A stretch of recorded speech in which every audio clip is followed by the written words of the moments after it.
मैंने कहा ये कोठी लूटी जा चुकी है, मेरा ख्याल है कि कोई मुश्किल ही से इधर का रुख करेगा। ये कहकर मैंने किचन का जायजा लिया। वहाँ सिवाय चाय की पत्ती के खाने पीने के और कोई शय नहीं थी। नल में पानी भी थोड़ा थोड़ा आता था। मैंने शहनाज से कहा कि फौरन पानी स्टॉक कर लिया जाए। चाय की 2 केतलियां और एक पतीली खुदा जाने वहाँ कैसे रह गई थी। शहनाज ने पतीली नल के नीचे रख दी। अब सवाल ये था कि शहनाज को किस जगह छुपाया जाए। मैं अपनी कोठी की छत पर पहुंच गया। आसमान पर सितारे फीके फीके से लग रहे थे और शहर की तरफ कहीं कहीं आग लगी हुई थी। नारों की आवाजें भी कभी कभी आ जाती थी। पिछली रात का अंधेरा आहिस्ता आहिस्ता दम तोड़ रहा था। मेरी निगाह छत पर एक तरफ बनी हुई पानी की टैंकी पर जम गई। ये टैंकी काफी बड़ी थी और मैंने खास तौर पर बनवाई थी। मेरी टैंकी का ढक्कन हटाकर देखा, टैंकी बिल्कुल खाली थी। शहनाज को यहाँ छुपाया जा सकता था। मैं नीचे आ गया और शहनाज से कहा कि सुबह हो गई तो मैं कुछ खाने पीने की चीजें लेने शहर जाऊंगा। जब तक मैं वापस न आऊं वो ऊपर पानी की टैंकी में छुपी रहे। शहनाज ने कोई जवाब न दिया। अब वो जिस तरह भी मुमकिन था अपनी जान बचाना चाहती थी। दिन की रोशनी फैल गई तो मैंने शहनाज को ऊपर ले जाकर टैंकी में उतार दिया और ताकीद की कि मेरे वापस आने तक बाहर निकलने की गलती न करे। मेरी टैंकी का ढक्कन आधा खुला रखा। फिर मैं तेजी से नीचे आया। जिस फौजी की वर्दी मैंने पहन रखी थी उसके बटुए में 10-15 भारतीय करेंसी के रुपए वाले नोट थे। मैंने ब्रेन गन कांधे से लटकाई, बरामदे में आकर कमरे का दरवाजा बंद करके चटखनी लगाई और जीप में जा बैठा। फिर खुदा का नाम लेकर सड़क पर निकल आया।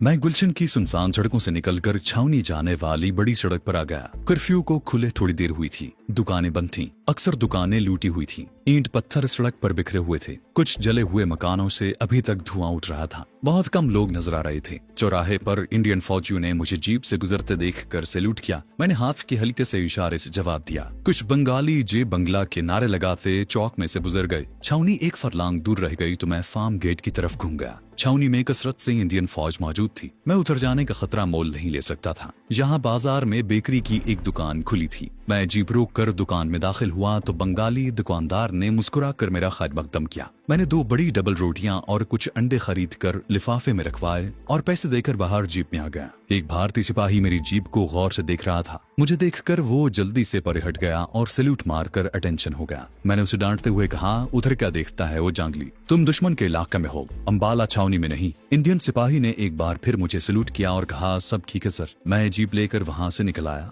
वो एक कैप्टन की जीप थी, जबकि मेरी वर्दी पर हवालदार रैंक के फीते लगे थे। किसी को भी शक हो सकता था। चुनाचे मैं ज्यादा देर कहीं भी रुकना मुनासिब नहीं समझता था। अगरचे उस वक्त ढाका में अफरा तफरी का सा आलम था और इस किस्म की हजारों इंडियन फौजी जीपें सड़कों पर घूम रही थी। फिर भी मैं अपनी तरफ से किसी किस्म की बेएहतियाती नहीं बरतना चाहता था। अब मुझे सिर्फ अपनी ही नहीं बल्कि एक बेबस लड़की की भी जान बचानी थी। फार्म गेट वाली सड़क से जीप निकाल कर मैं गुलशन कॉलोनी की तरफ जा रहा था। जो ही एक मोड़ घूमा, सामने सड़क पर लोगों का छोटा सा हुजूम था। करीब पहुंचा तो देखा कि मुक्ति बाहिनी के 4 आदमी एक गहरे सब्ज रंग की वर्दी वाले नौजवान को संगीनों की नोक पर सड़क के किनारे दरख्तों की तरफ ले जा रहे थे। बंगाली नारे लगा रहे थे, पंजाबी को मारो। मैंने बदकिस्मत नौजवान को वर्दी से पहचान लिया कि वो पाक फौज का सिपाही है। मैं उसे मुक्ति बाहिनी के हाथों मौत के घाट उतरते नहीं देख सकता था। मुक्ति बाहिनी वाले उस पाक फौज के जवान को संगीनों से छलनी करने वाले थे कि मैंने जीप रोक ली। पिस्तौल तान कर मैंने जीप से छलांग लगाई और गरज कर कहा, ओए तुम जांगली लोग, इसको शूट नहीं करेगा। ये हमारी इंडियन फौज का कैदी है, इसे हमारे हवाले कर दो।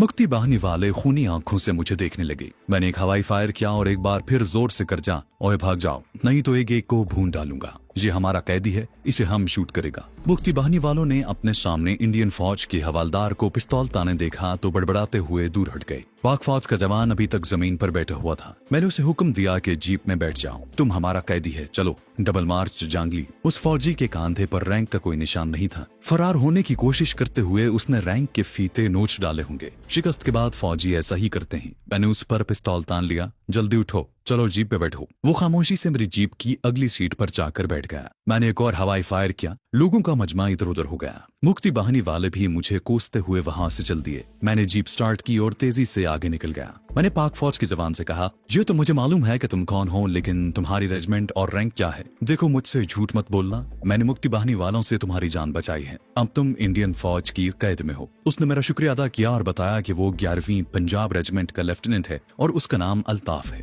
मैंने उसे डांट कर कहा, तुम झूठ बोलते हो, तुम लेफ्टिनेंट नहीं हो, इंटेलिजेंस का कैप्टन है हम, तुमसे पूछगिछ करेगा। वो खुशशक्ल नौजवान सर झुकाए बैठा रहा। उसके चेहरे पर शिकस्त की हजीमत थी। मेरे डांटने पर उसने आहिस्ता से कहा, हाँ मैं तैदी हूँ और अब मुझे झूठ बोलने की कोई जरूरत नहीं, लेकिन जो कुछ मैंने कहा वो सच है और मेरा ताल्लुक इंटेलिजेंस से नहीं बल्कि इंजीनियरिंग कोर्स से है। मैंने सख्त लहजे में पूछा, जब तुम्हारी रेजिमेंट ने हथियार डाल दिए थे तो तुम इधर मुक्ति बाहिनी वालों के हत्थे कैसे चढ़ गया? पाक फौज के जवान ने बताया कि उसकी ड्यूटी पोस्ट ऑफिस पर थी कि ढाका फॉल हो गया और गैर बंगालियों का कत्लेआम शुरू हो गया। वो पोस्ट ऑफिस की इमारत में छुपा रहा। अब मौका पाकर वहां से भागा तो मुक्ति बाहिनी वालों ने उसे पकड़ लिया। आप ना आते तो ये लोग मुझे हलाक कर चुके होते। मैंने कहा, अब हम भी तुम्हें जिंदा नहीं छोड़ेगा, तुमने हमारे हजारों जवानों को मार डाला है। वो खामोश रहा। जीप बुल्शन कॉलोनी में दाखिल हो चुकी थी। मेरी कोठी का गेट उसी तरह खुला हुआ था और कोठी का लॉन वीरान पड़ा था। जीप गैराज में खड़ी करके मैंने पिस्तौल निकाल लिया और लेफ्टिनेंट अल्ताफ अकबर से कहा कि चलो अंदर,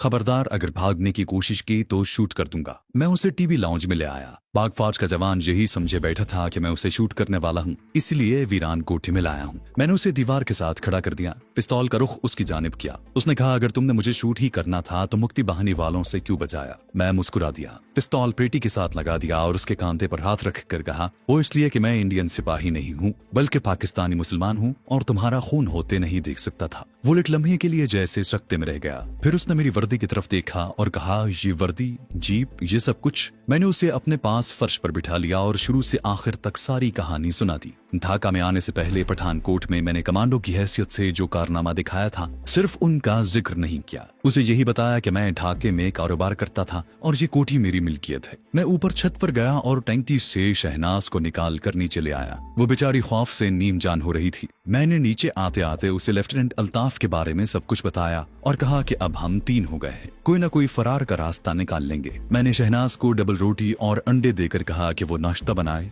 अल्ताफ अकबर ने कहा कि फौज के रूल्स के हिसाब से कैप्टन वर्मा की जीप का हमारे गैराज में ज्यादा देर ठहरना ठीक नहीं। कैप्टन वर्मा जब अपनी रेजिमेंट में ना पहुंचा तो उसूली तौर पर उसकी इसी इलाके में तलाशी होगी जहां वो ड्यूटी पर था और हम इस वक्त इसी इलाके में हैं। मेरे हिसाब से तो आज शाम तक मिलिट्री पुलिस के आदमी कैप्टन वर्मा की तलाश में यहाँ आ जाएंगे, इसलिए हमें जितनी जल्दी हो सके इस जीप को यहाँ से दूर ले जाकर किसी घाटी या तालाब में लुढ़का देना चाहिए। उस नौजवान लेफ्टिनेंट का अंदाजा फौजी कवानीन और जवाबित के एतबार से बिल्कुल दुरुस्त था, लेकिन मैंने उसकी राय से इख्तिलाफ करते हुए कहा कि ये जीप हमें यहाँ से फरार होने में मदद दे सकती है। पहली बात तो यह है कि जीप एक इंडियन कैप्टन की है जबकि तुम हवालदार की वर्दी में हो। तुम्हारी हर जगह चेकिंग हो सकती है और किसी न किसी जगह तुम पकड़े भी जा सकते हो। दूसरी बात यह है कि मैं पाक फौज की वर्दी में हूँ, मैं बाहर निकलते ही गिरफ्तार कर लिया जाऊंगा। तीसरी ये कि एक औरत हमारे साथ होगी, उसे हम कहाँ छुपाएंगे? मैंने कहा, मेरे भाई, अगर हम इन बारीकियों पर गौर करते रहे तो यहाँ से कभी नहीं निकल सकेंगे। हमें जुर्रत से काम लेना होगा। वो बोला, ये मैदानी जंग नहीं है जहाँ हम जुर्रत दिखाकर दुश्मन पर गालिब आ सकेंगे। हम दुश्मन के मुल्क में हैं और ढाका फॉल हो चुका है। हमें जुर्रत के साथ साथ अक्लो फहम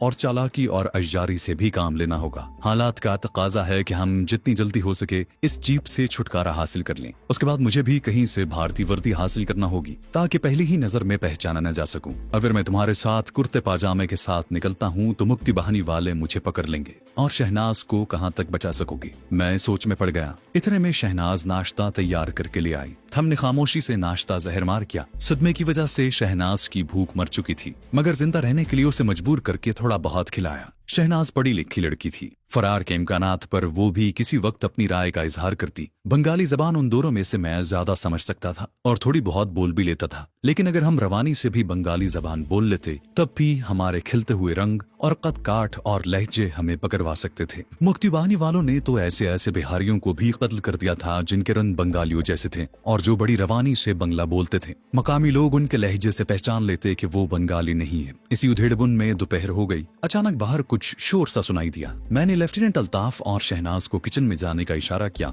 और खुद ब्रेन गन हाथ में लेकर कमरे से निकलकर बरामदे में आया। मेरा दिल जोर से धड़क उठा। एक सिख फौजी गेट के अंदर आकर गैराज में खड़ी जीप को देख रहा था। सड़क पर कुछ बंगाली लूटा हुआ माल उठाए लाठियां और कुल्हाड़ियां लहराते शोर मचाते गुजर रही थी। मेरे बूटों की आवाज सुनकर सिख फौजी मेरी तरफ मुतवज्जे हुआ। मैंने देखा कि उसके कांधे पर 2 फीते और एक क्राउन बना हुआ था। वो सूबेदार मेजर था और उसका रैंक मुझसे बड़ा था। मैंने जोरदार सैल्यूट मारा। सिख फौजी के कांधे पर ब्रेन गन लटक रही थी। उसने जीप की तरफ इशारा करके कहा, ओए जवान, ये जीप यहाँ रख कर तुम अंदर क्या कर रहे थे? एक सेकंड के अंदर अंदर मुझे उस सिख फौजी के साथ जो सलूक करना था वो मैंने सोच लिया और एक बार फिर सैल्यूट मारकर कहा, सर अंदर बहुत माल है, विलायती शराब, 2 औरतें भी हैं, उन्हें कहाँ रखना है सर? ऑर्डर करें। क्या इन औरतों को कैद कर ले या शूट कर दें? मेरा तीर ठीक निशाने पर लगा था। विलायती शराब और औरतों के बारे में सुनकर उसकी आंखें चमक उठी और वो बोला, चलो हमें दिखाओ। मैं यही तो चाहता था। फौरन दरवाजे से हटकर खड़ा हो गया। वो लंबे डग भरता अंदर कमरे में दाखिल हुआ। मैं उसके पीछे पीछे था। मैं उसे ब्रेन गन का ब्रस्ट नहीं मारना चाहता था।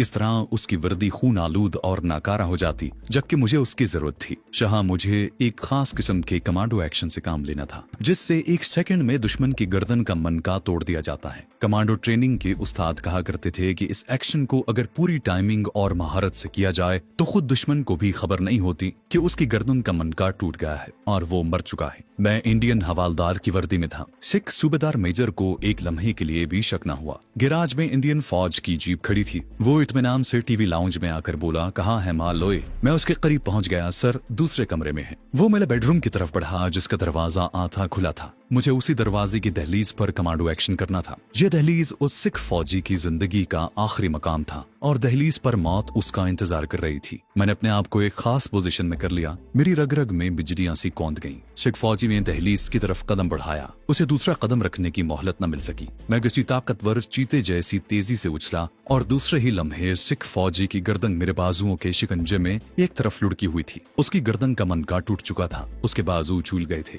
मैंने उसे छोड़ दिया। वो धड़ाम से मुंह के बल फर्श पर गिर पड़ा। किचन से शहनाज और अल्ताफ अकबर भी आ गए। शहनाज सरासीमा थी। वो कत्ल पर कत्ल देख रही थी। लेफ्टिनेंट अल्ताफ ने तेजी से आगे बढ़कर सिख फौजी की लाश सीधी की और मेरी तरफ देखकर बोला, तुमने कमांडो ट्रेनिंग कहाँ से हासिल की है? क्या तुम फौज में रह चुके हो? मैंने मुस्कुराकर कहा, बिल्कुल नहीं। ये दावपेच तो मुझे मेरे उस्ताद ने सिखाए थे। अब तुम जल्दी से इसकी वर्दी उतार कर पहन लो। ये कहकर मैं और शहनाज किचन में चले गए। शहनाज बेचारी थर-थर कांप रही थी। वो घुटी-घुटी सी आवाज में कहने लगी, ये मुल्क बहुत बड़ा है, हम कहाँ तक भाग सकेंगे? मैंने कहा, ये मुल्क आज अगर बांग्लादेश है तो कल मशरकी पाकिस्तान भी था। जहाँ हमारे दुश्मन हैं तो कहीं न कहीं हमारे हमदर्द भी जरूर होंगे। वो हमारी मदद करेंगे। लेफ्टिनेंट किचन में आ गया। वो सूबेदार मेजर की वर्दी में था और ब्रेन गन उसके कांधे पर लटक रही थी। वो उसकी जेब से निकली हुई पासबुक और दूसरे कागजात पढ़ रहा था। इस सूबेदार मेजर का नाम बारा सिंह था और वो जाट रेजिमेंट का जवान था। उसकी पासबुक हमें उसकी लाश के साथ ही गायब कर देनी होगी। सिख फौजी की जीप से कुछ भारतीय करेंसी निकली।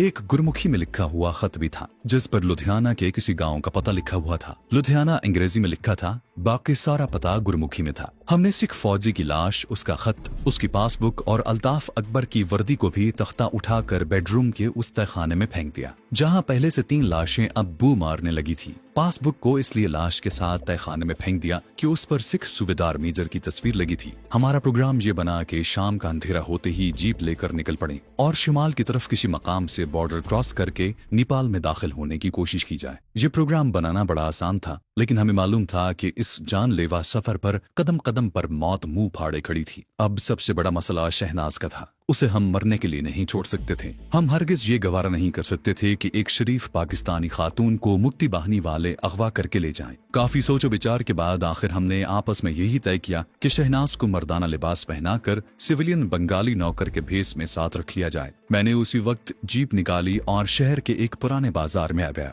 जहाँ सेकंड हैंड कपड़े वगैरह मिलते थे। बंगाली इंडियन जीप देखकर इकट्ठे हो गए और जे बंगला के नारे लगाने लगे। मैंने दुकानदार से एक कुर्ता, खुला पाजामा और रबर के पुराने 3-4 बूट खरीदे कि कोई तो शहनाज को पूरा आ जाएगा। मैंने दुकानदार को अपनी रेजिमेंट हेडक्वार्टर का झूठ मूठ एड्रेस लिख कर दे दिया कि बिल वहाँ भेज दे। वो भला कैसे इनकार कर सकता था। वापसी पर मैंने एक सड़क पर वो ट्रक जाते देखे जिनमें पाक फौज के जवान जंगी कैदियों की हैसियत से खामोश बैठे हुए थे और लोग उनके खिलाफ नारे लगा रहे थे। ये मंजर देखकर मेरी आंखों में आंसू आ गए, मगर मैं सिवाय आंसू बहाने के और कुछ नहीं कर सकता था। कोठी में वापस आकर हमने पहला काम ये किया कि चाकू की मदद से शहनाज के लंबे बाल काट दिए। उसका जिस्म दुबला पतला था। उसे मर्दाना लिबास पहनाया तो वो बिल्कुल सांवला बिहारी लड़का लगने लगी। एक जूता उसे पूरा आ गया। एहतियातन एक 4 खाना धोती उसके कांधों पर ओढ़ा दी। जब शाम का अंधेरा ढाका शहर के बाजारों में उतर आया तो हमने जीप में पेट्रोल चेक किया। टंकी काफी भरी हुई थी। अगली सीटों पर मैं यानी हवालदार घनश्याम और अल्ताफ अकबर यानी सूबेदार मेजर दरबार सिंह बैठ गई। पिछली सीट पर शहनाज को बिठाया और उसे हिदायत की गई कि वो गूंगी बनी रहे और कोई बात न करे। फिर हमने खुदा का नाम लिया और जीप निकाल कर ढाका की तरफ रवाना हो गए। हमारी जीप ढाका के बाजारों से गुजर रही थी। हथियार डालने के बाद बड़े अलमअंगेज मनाजिर देखने में आ रहे थे। बंगालियों की अक्सरियत वक्ती जज्बात के तूफान में घिर चुकी थी। जो लोग हिंदुस्तानी फौजियों के खैर मकदम में नारे लगा रहे थे। हम एक भारतीय फौजी जीप में सवार थे और हमारी वर्दियां भी भारतीय फौज की थी। हमें देखकर बंगाली खुशी से नारे लगा रहे थे। हमें भी हाथ हिला हिलाकर उनके नारों का जवाब देना पड़ा, अगरचे हमारे दिल खून के आंसू रो रहे थे। मैं हवालदार घनश्याम दास और मेरा साथी अल्ताफ अकबर सूबेदार मेजर दरबार सिंह की वर्दी में और पाकिस्तानी CSP अफसर की बीवी शहनाज मर्दाना लिबास में हमारे सिविलियन बंगाली मुलाजिम के भेस में थी। मैं जीप चला रहा था। अल्ताफ अकबर मेरी साथ वाली सीट पर और शहनाज पिछली सीट पर बैठी हुई थी। कोई इंडियन फौजी जीप या ट्रक हमारे करीब से गुजरता तो हम एक दूसरे को हाथ हिलाकर सलाम करते। हम कर्मी टोला के इलाके से गुजरे तो हमें बंगालियों ने घेर लिया और हमें फूलों के हार पहनाए और मिठाई के 2 लिफाफे दिए। वो चीख चीख कर इंडियन फौज और बांग्लादेश जिंदाबाद के नारे लगा रहे थे। शहनाज पिछली सीट पर दुबकी बैठी हुई थी। उसका रंग जर्द हो रहा था। मैंने उसे घूर कर देखा और उसके जहन में ये डालने की कोशिश की कि वो भी अपने आप को खुश जाहिर करे। बड़ी मुश्किल से हमने जीप को भीड़ में से निकाला और कमलापुर की तरफ से होते हुए चिटागोंग की तरफ जाने वाली बड़ी सड़क पर आ गए। एक जगह सड़क के किनारे दरख्तों में जीप खड़ी करके हमने मिठाई खाई क्योंकि हमें भूख लग रही थी। मैंने शहनाज को दबे लहजे में थोड़ा सा डांटा कि अगर वो बंगालियों को देखकर इसी तरह घबराती रही तो हम पकड़ लिए जाएंगे। उसने आंखों में आंसू भरकर कहा कि वो मजबूर है। अल्ताफ अकबर ने कहा, अगर वो अपने आप को नहीं संभालेगी तो हमें मुक्ति बाहिनी की गोलियों का निशाना बनने से कोई नहीं बचा सकेगा। शहनाज ने वादा किया कि वो हमारी हिदायत पर अमल करेगी। पहले हमारा मंसूबा नेपाल की सरहद पार करने का था, मगर काफी सोच विचार के बाद अब हमारा इरादा चिटागोंग के हिल ट्रैक्स पार करके बर्मा की तरफ फरार होने का था, क्योंकि नेपाल की सरहद के उस तरफ इंडियन कमांड ने अपना हेडक्वार्टर कायम कर लिया था। अगर हमारे पास जीप न होती तो हम नारायणगंज के मकाम पर दरिया पार करके आगे जंगल में निकल जाते, लेकिन हम जीप और इंडियन फौजी वर्दियों का ज्यादा से ज्यादा फायदा उठाकर जितनी दूर हो सकता था बजरिया सड़क निकल जाना चाहते थे। ढाका से चिटागोंग तक बहुत तवील सफर था। जीप पर यह सफर खतरनाक भी था। मैं उस सड़क पर अपनी एयर कंडीशनड कार में रंगपुर तक सफर कर चुका था। ये 1 रात और 1 दिन का सफर था। रास्ते में हमें पेट्रोल भी लेना था। हमारे पास पैसे भी नहीं थे। कई मसाइल पैदा हो सकते थे। जगह जगह इंडियन और बंगाली रेजिमेंटों ने चेक पोस्टें कायम कर रखी थी। तफसीली पूछगिछ और कागजात की पड़ताल के वक्त हम पकड़े भी जा सकते थे। मैं इन्हीं हालात में गुम था और जीप सड़क पर तेज रफ्तारी से भागी जा रही थी। शाम के साय होने लगे तो हमें सड़क के दरमियान एक इंडियन फौज का ट्रक खड़ा नजर आया। उसके आगे एक भारतीय फौजी खड़ा बाजू हिला हिलाकर हमें रुकने का इशारा कर रहा था। अल्ताफ अकबर ने मशवरा दिया कि जीप न रोकी जाए,